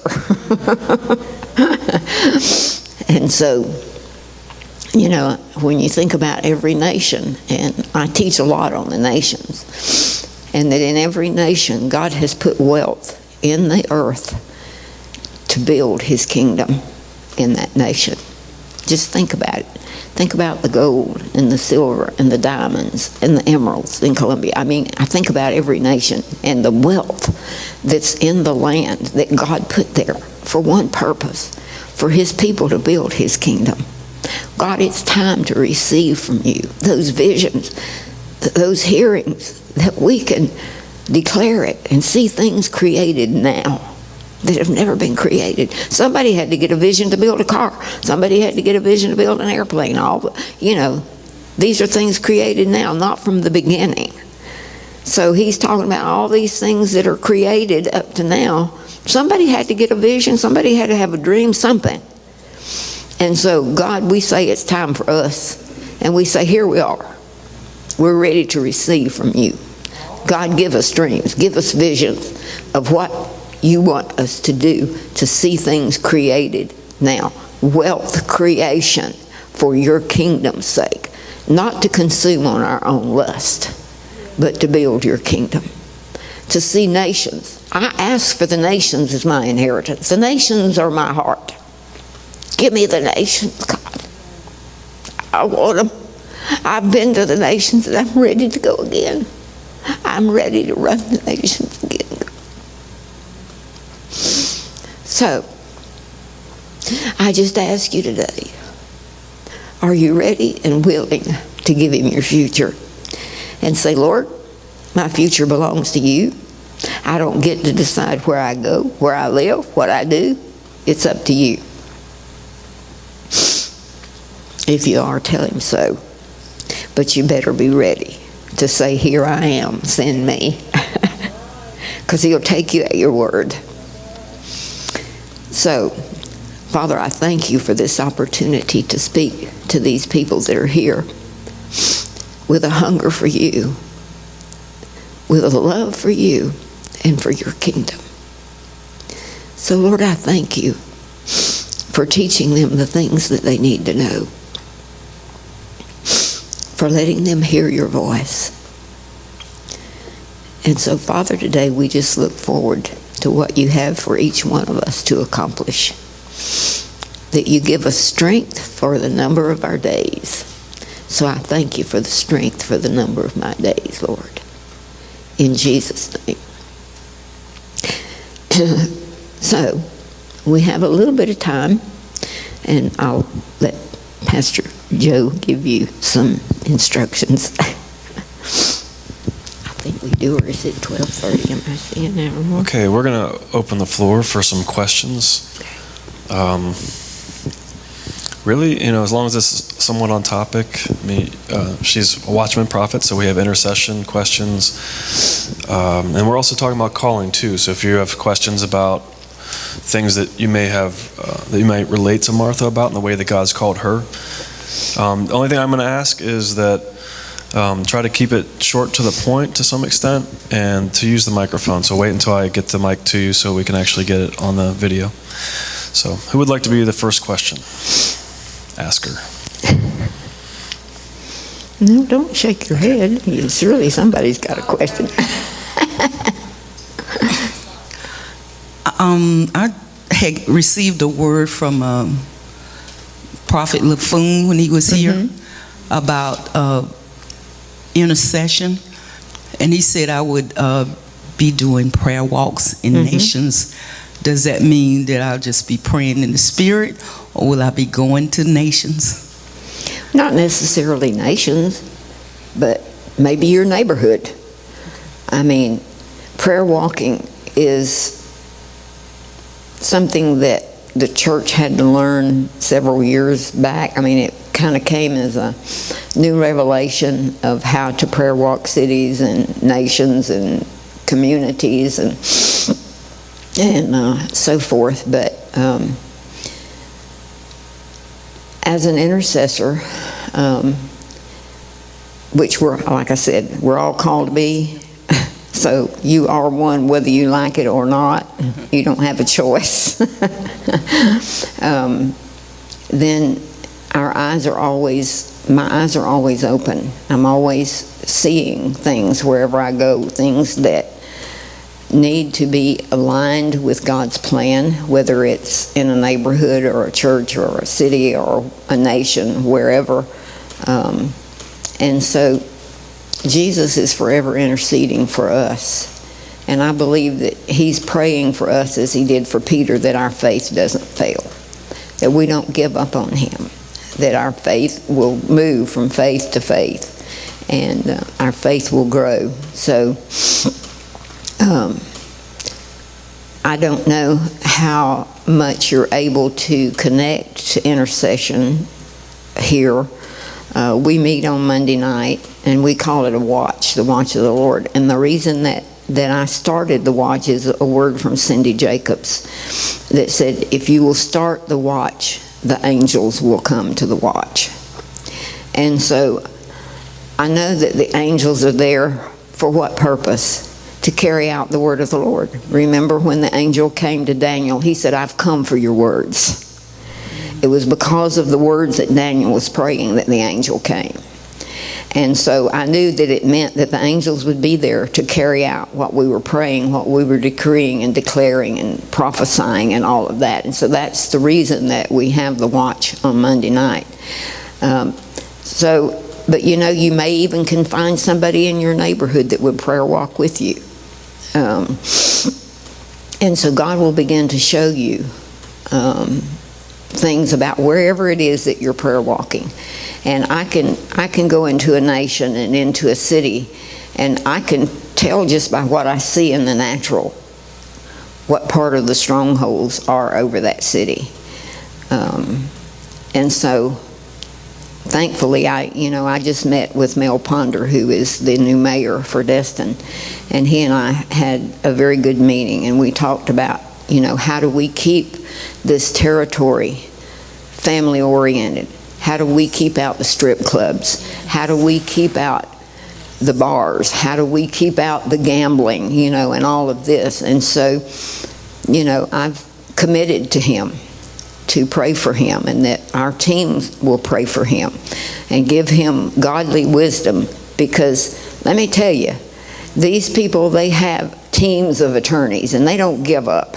I mean, they come at you one way, and if they don't get it that way, they'll come at you another way.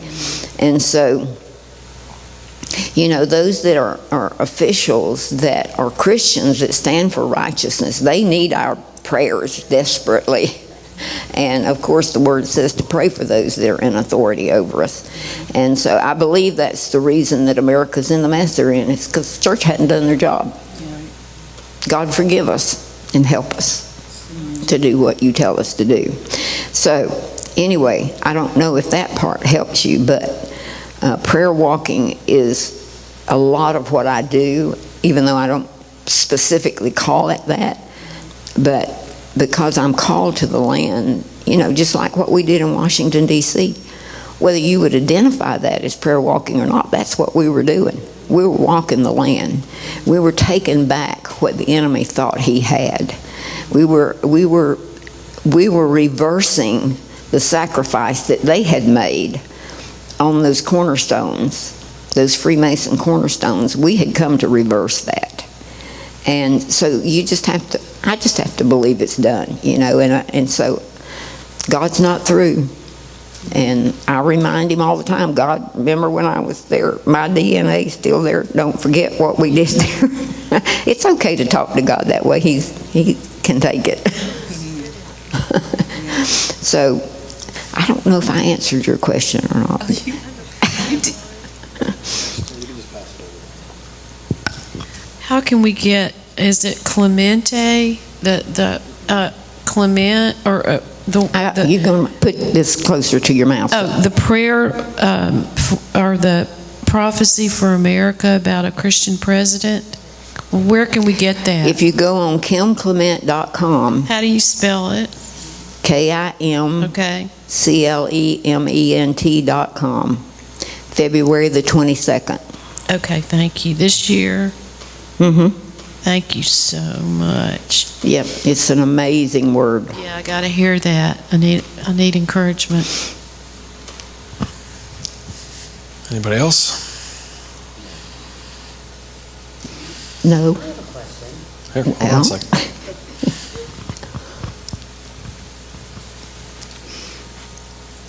God did I remember you telling me a story where God created a pearl in front of you.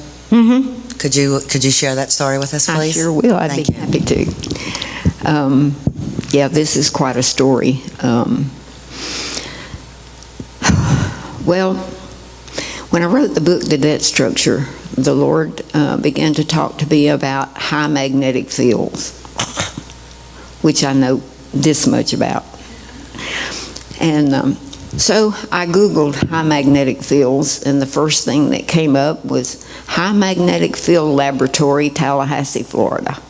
I went, oh my God, here we go with Tallahassee again. It's the only one in America. There's 6 around the world, but it's the only one in America, and it's the highest magnetic field in the world. I said, I've got to go there. God's going to tell me something, I know He is. So I took about 6 people, and we went.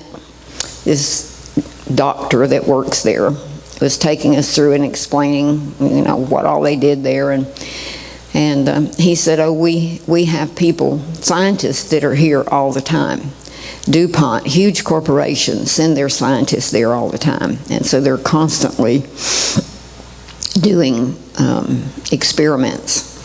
And so as we were talking, he said, well, here comes one of our scientists now. He said, well, I'll tell you this, and then I'll back up. He said, why don't you tell these people what you're studying? He said, I'm studying triangles.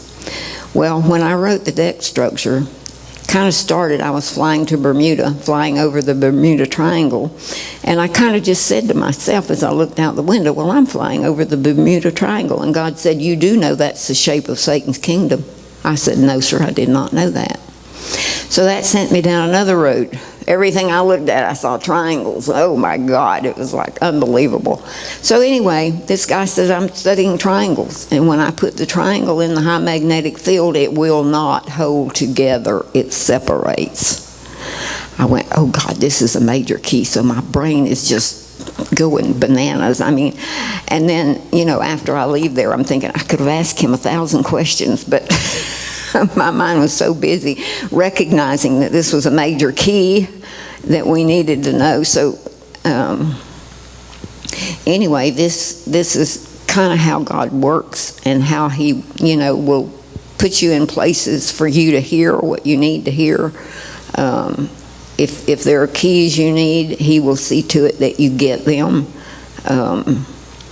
But tell me your question again, please. About the pearl. Okay. So this high magnetic field, I'm reading this book called The Serpent Mound, because I'm going to Ohio. I worked with Ohio for years. We went to every Indian mound, which Ohio has more mounds than any other state. So we were going to the Serpent Mound. It's an amazing place. So I'm reading this book on the Serpent Mound, and it shows this high magnetic field line that goes from Tallahassee, Florida to Sault Ste. Marie, Michigan. Straight line. I'm telling you, all those mounds, the things that we dealt with, they were all on that high magnetic field line. It just blew my mind. I thought, dear God. But you see, those ancient people, they were worshipers of their people and all kind of, reptiles, and that's why they built the Serpent Mound and all that. And so these demonic spirits show them where this high magnetic field line is, and the things that we found built on this were just unbelievable. So anyway, I go with Barbara Yoder. You all know who Barbara Yoder is. She'll be here for the Watchman conference. She's an amazing gal. So she and I start from Tallahassee. We go up that high magnetic field line to the top of Michigan. And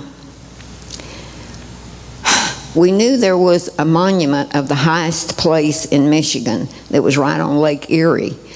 And we had Jim Chosa, who is an American Indian, and his tribe owned this mountain.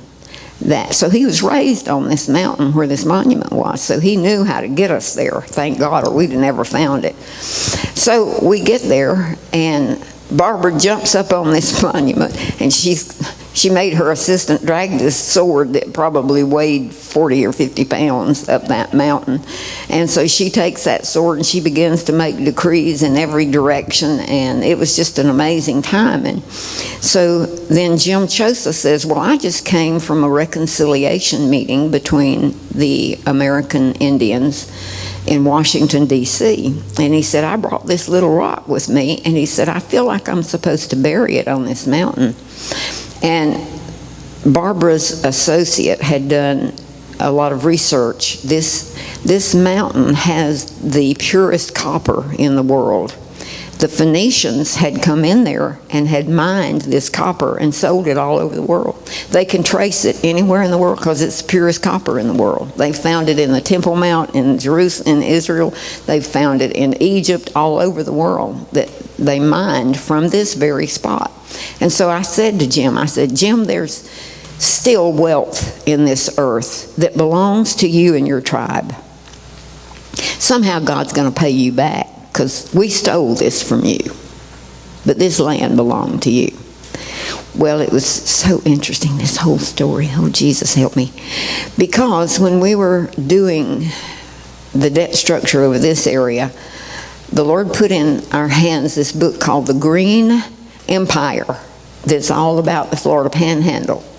And St. Joe Company is the one that owned all of this land. It was bought by the DuPonts and the Balls, major Illuminati families. I'm telling you, I deal with the Illuminati everywhere I go. So if you think it's just a myth, you're wrong.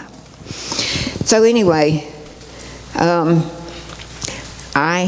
contacted the girl that was helping me here, and I told her the name of this mountain we were on. She said, guess who owns it? St. Joe. I went, oh my God, we're dealing with the same demons that we dealt with at the other end of this high magnetic field line. So anyway, we dig a hole, and he buries this little rock that he has brought from Washington, D.C., from this Indian reconciliation meeting. And he said, does anybody have any oil? Well, this friend of mine from Nova Scotia had flown there to meet us because I was going with her to Nova Scotia to do a conference for them. She had this little bottle of oil about big around as my little finger. She poured one drop of oil on that rock, and it turned into a pearl. And I said, does anybody else see what I'm seeing?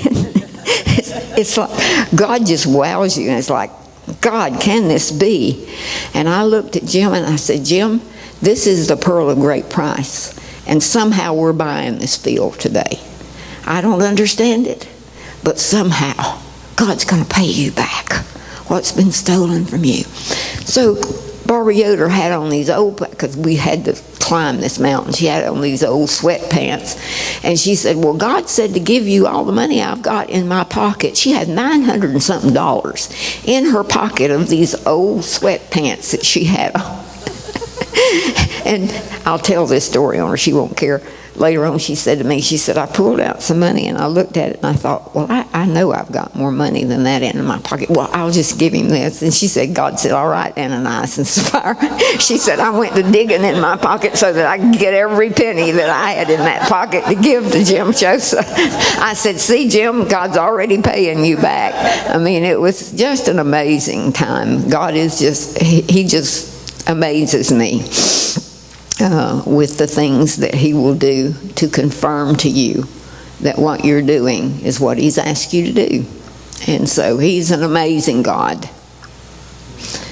So I don't know where to go from there. But anyway, that's another one of my stories. I have lots of them. Okay, I think we'll do one more. Does anybody else have a question? Cynthia, you're good? Okay. No questions? Well, geez, y'all are smarter than I thought all y'all were. Sure. Because I just want to know. I want to know if I'm, praying the way that the Lord wants us to pray. So you said something about proclamations and decrees. Can you give me a little on the difference between a proclamation and a decree? Get that book out of that bag there and give it to her. On decrees, proclamations, and declarations. Anybody that asks me, you can have it. Yes, there is a difference, and that book will explain it to you.